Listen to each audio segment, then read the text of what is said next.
Hi, second graders. Today we're going to read some more Harry Potter. And we left off at the end of chapter 7. They had just been sorted into their houses. Harry is now a Gryffindor as well as Ron.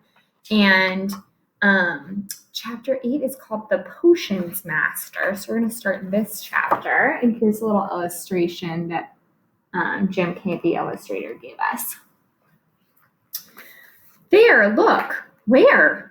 Next to the tall kid with the red hair, wearing the glasses. Did you see his face? Did you see his scar? Whispers followed Harry from the moment he left his dormitory next day. People queuing outside classrooms stood on tiptoe to get a look at him. And the word queuing here just means like lining up. So people queuing outside classrooms stood on tiptoe to get a look at him, or doubled back to pass him again in the corridors again, staring. And corridors just means hallways. Harry wished they wouldn't because he was trying to concentrate on finding his way to classes. There were 142 staircases at Hogwarts, wide, sweeping ones, narrow, rickety ones, some that led somewhere different on a Friday, some with a vanishing step halfway up that you had to remember to jump. Then there were doors that wouldn't open unless you asked politely or tickled them in exactly the right place, and doors that weren't really doors at all, but solid walls just pretending. It was also very hard to remember where anything was because it all seemed to move around a lot.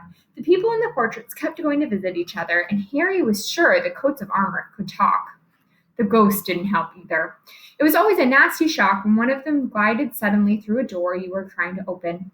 Nearly Headless Nick was always happy to point new Gryffindors in the right direction, but Peeves the Poltergeist was worth 2 locked doors and a trick staircase if you met him when you were late for class.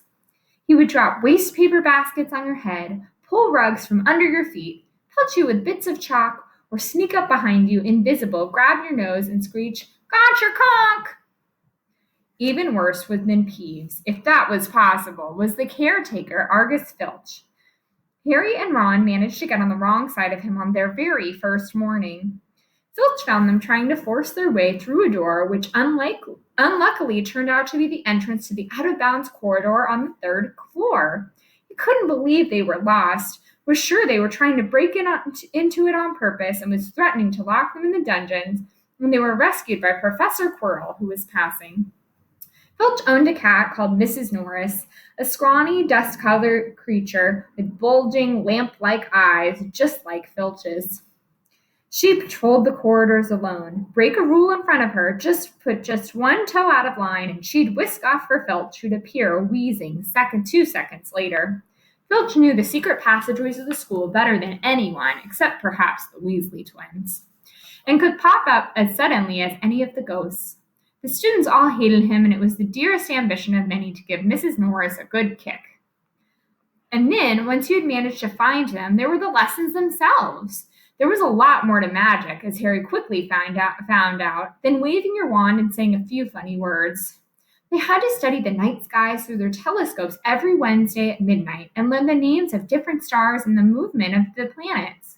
3 times a week, they went out to the greenhouses behind the castle to study herbology with a dumpy little witch called Professor Sprout, where they learned how to take care of all the strange plants and fungi and found out what they were used for. Easily the most boring lesson was History of Magic, which was the only class taught by a ghost. Professor Binns had been very old indeed when he had fallen asleep in front of the staff room fire and got up next morning to teach, leaving his body behind him.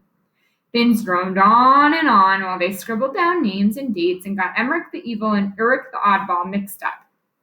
Professor Flitwick, the charms teacher, was a tiny little wizard who had to stand on a pile of books to see over his desk. At the start of their first lesson, he took the register, and when he reached Harry's name, he gave an excited squeak and toppled out of sight. Professor McGonagall was again different. Harry had been quite right to think she wasn't a teacher to cross. Strict and clever, she gave them a talking to the moment they had sat down in her first class. Transfiguration is some of the most complex and dangerous magic you will learn at Hogwarts, she said. Anyone messing around in my class will leave and not come back. You have been warned. Then she changed her desk into a pig and back again. They were all very impressed and couldn't wait to get started, but soon realized they weren't going to be changing the furniture into animals for a long time. After making a lot of complicated notes, they were each given a match and started trying to turn it into a needle. By the end of the lesson, only Hermione Granger had made any difference to her match. Professor McGonagall showed the class how it had gone all silver and pointy and gave Hermione a rare smile. This class everyone had really been looking forward to was Defense Against the Dark Arts, but Quirrell's lessons turned out to be a bit of a joke. His classroom smelled strongly of garlic, which everyone said was to ward off a vampire he'd met in Romania and was afraid would be coming back to get him one of these days. His turban, he told them, had been given to him by an African prince as a thank you for getting rid of a troublesome zombie, but they weren't sure they believed his story. For one thing, when Seamus Finnegan asked eagerly to hear how Quirrell had fought off the zombie, Quirrell went pink and started talking about the weather. For another, they had noticed that a funny smell hung around the turban, and the Weasley twins insisted that it was stuffed full of garlic as well, so that Quirrell was protected wherever he went. Harry was very relieved to find out that he wasn't miles behind everyone else. Lots of people had come from Muggle families and, like him, hadn't had any idea that they were witches and wizards. There was so much to learn that even people like Ron didn't have much of a head start. Friday was an important day for Harry and Ron. They finally managed to find their way down to the Great Hall for breakfast without getting lost once. "What have we got today?" Harry asked Ron as he poured sugar on his porridge. "Double potions with the Slytherin," said Ron, Snape's head of the Slytherin house. "They say he always favors them. We'll be able to see if that's true."